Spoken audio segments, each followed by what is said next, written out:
আসসালামু আলাইকুম। মুসলমান সম্প্রদায়ের সবাইকে জানাচ্ছি রমজানুল মোবারক। বাংলাদেশের বর্তমানে যে পরিস্থিতি, সেই পরিস্থিতি নিয়ে সাধারণত বিভিন্ন ধরনের বিশ্লেষণ ক্রমশ চলছেই। তবে এই বিশ্লেষণগুলো সাধারণত বিভিন্ন আঙ্গিকে বিভিন্নভাবে, বিভিন্ন রকম অঙ্গভঙ্গিমায় কেউ প্রচার করছেন।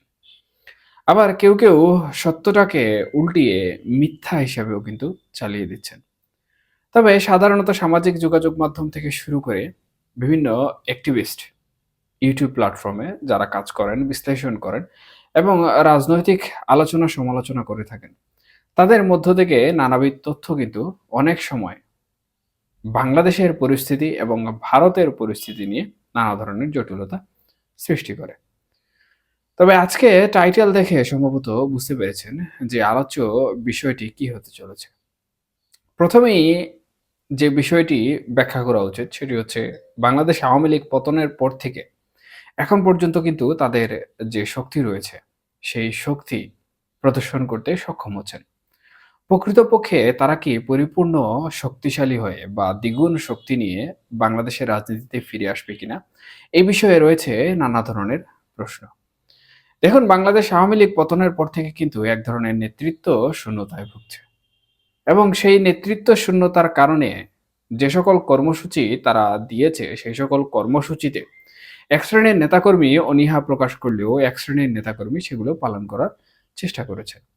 তবে পালন করার এই চেষ্টায় নানা ধরনের বাধা বিপত্তি, নির্যাতন, নিপীড়ন, মামলা হামলার শিকার তারা হয়েছে। সেই হিসাবে বলা যায় যে বাংলাদেশ আওয়ামী লীগ প্রকৃতপক্ষে দ্বিগুণ শক্তি নিয়ে ফিরে আসার জন্য তাদের প্রথমত যে বিষয়টি প্রয়োজন সেটি হচ্ছে তাদের একটি বলিষ্ঠ নেতৃত্ব প্রয়োজন। তাদের একটি সাংগঠনিক দায়িত্বশীল বলিষ্ঠ নেতৃত্ব প্রয়োজন।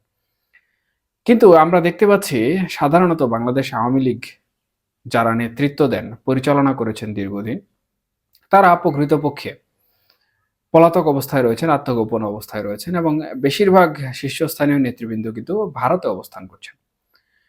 সেই হিসাবে প্রকৃতপক্ষে ভারত থেকে ঐক্যবদ্ধ হয়ে তারা কোনোভাবেই কিন্তু বলিষ্ঠ নেতৃত্ব প্রদান করতে সক্ষম হচ্ছে না এবং তাদের এই নেতৃত্ব নিয়েও কিন্তু নানা ধরনের প্রশ্ন ইতিমধ্যে আওয়ামী লীগের অভ্যন্তরীণ যে কুন্দল রয়েছে সেটি এর মধ্যে আলোচিত সমালোচিত হচ্ছে।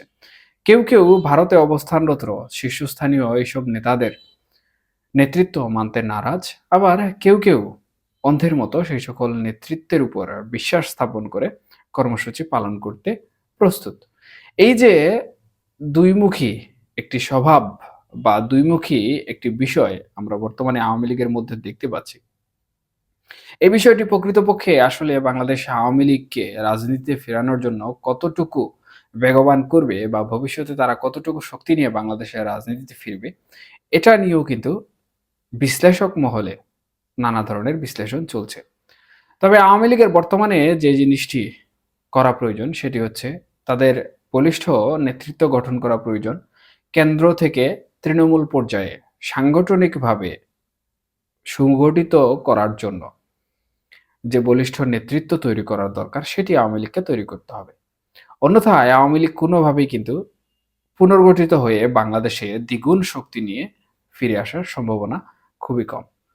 তবে আওয়ামী লীগ যদি চেষ্টা করে তাহলে সবকিছু উপেক্ষা করে কিন্তু এই বলিষ্ঠ নেতৃত্ব গঠন করতে পারবে এবং দ্বিগুণ শক্তি যেটি বলা হচ্ছে সেটি সাধারণত বাংলাদেশের বর্তমান পরিস্থিতিতে মাঠে রাজনীতি করার জন্য যে অবস্থান, সেই অবস্থান তৈরি করাকে মূলত বোঝানো হচ্ছে কিংবা মাঠে রাজনীতিতে টিকে থাকার জন্য যে পরিবেশ দরকার সেই পরিবেশকে বোঝানো হয়েছে।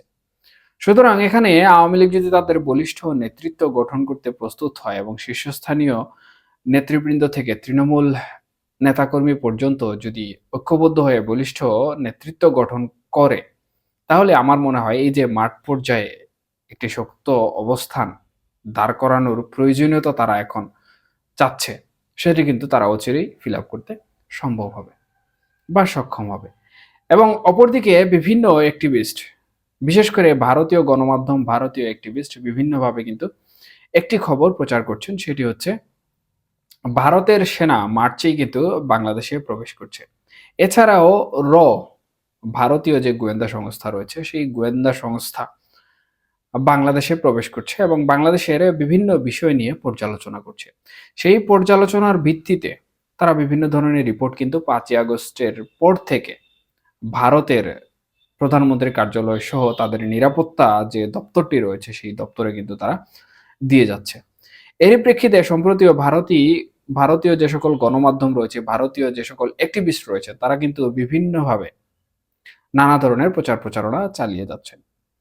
এর মধ্যে ভারত সরকারের যে নিরাপত্তা উপদেষ্টা অজিত দোভাল, তিনিও কিন্তু সম্প্রতি এই বিষয় নিয়ে উদ্বেগ প্রকাশ করেছেন।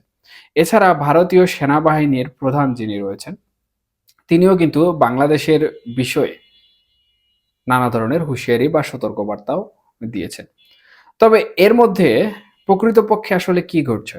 প্রকৃতপক্ষে সাধারণত আমরা জানি ভারত এবং পাকিস্তানের মধ্যে একটি বৈরীভাব যখন দেশ বিভাজন হয়, দ্বিজাতি তথ্য থেকে শুরু করে যখন দেশ বিভাজন হয়, তখন থেকেই কিন্তু ভারত এবং পাকিস্তানের মধ্যে কোনো প্রকার সুসম্পর্ক নেই বললেই চলে। কিছুদিন পর পর বিভিন্ন জায়গা নিয়ে, সাধারণত সীমান্ত কেন্দ্র করে, বিশেষ করে কাশ্মীরকে কেন্দ্র করে নানা ধরনের উত্তেজনা ভারত এবং পাকিস্তানের মধ্যে বিরাজমান থাকে।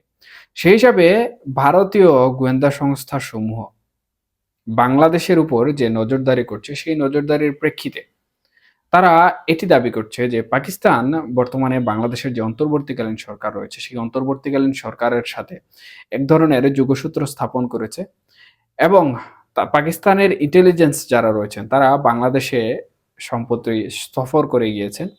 এছাড়া বাংলাদেশের আর্মি বা সেনাবাহিনী এবং পাকিস্তানের সেনাবাহিনীর মধ্যেও কিন্তু এক ধরনের সুসম্পর্কের ভাব আমরা দেখতে পাচ্ছি।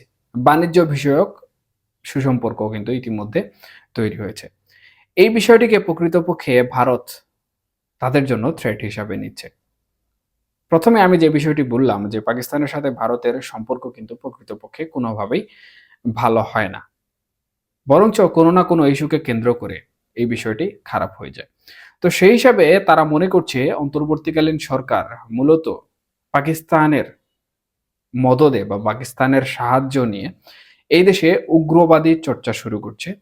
আর উগ্রবাদিতা সাধারণত ভারত খুব বেশি ভয় পায় এবং ভারত এবং বাংলাদেশ যেহেতু পাশাপাশি অবস্থিত দেশ, সুতরাং বাংলাদেশে যদি উগ্রবাদিতার চর্চা হয় বা পাকিস্তানের যে এজেন্ডা রয়েছে সেই এজেন্ডা সমূহ যদি বাংলাদেশে বাস্তবায়ন করার চেষ্টা করা হয়, সুতরাং ভারত এখানে মনে করছে যে পাকিস্তান চাচ্ছে বাংলাদেশকে ব্যবহার করে, বাংলাদেশকে অস্ত্র হিসেবে ব্যবহার করে, হাতিয়ার হিসেবে ব্যবহার করে তাদের যে পার্শ্ববর্তী দেশ ভারত রয়েছে সেই পার্শ্ববর্তী দেশ ভারতের মধ্যে সেই উগ্রবাদিতা বা সেই উত্তেজনা ছড়িয়ে দেয়া।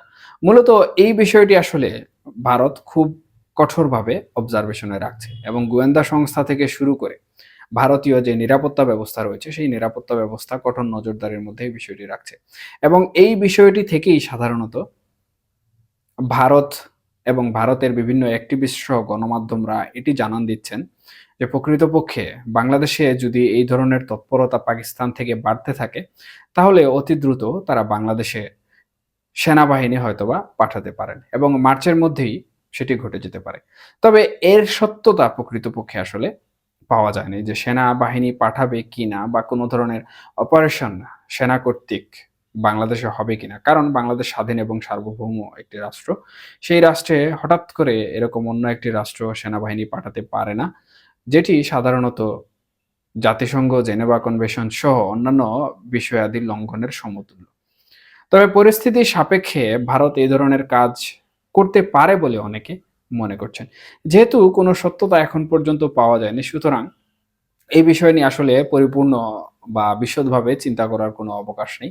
তবে ভারত তাদের নিরাপত্তা ব্যবস্থা নিয়ে চিন্তিত এবং বাংলাদেশে বর্তমানে যে সকল বিষয়বস্তু ঘটে চলেছে সেগুলো তারা প্রকৃতপক্ষে নজরদারির মধ্যে রেখেছেন।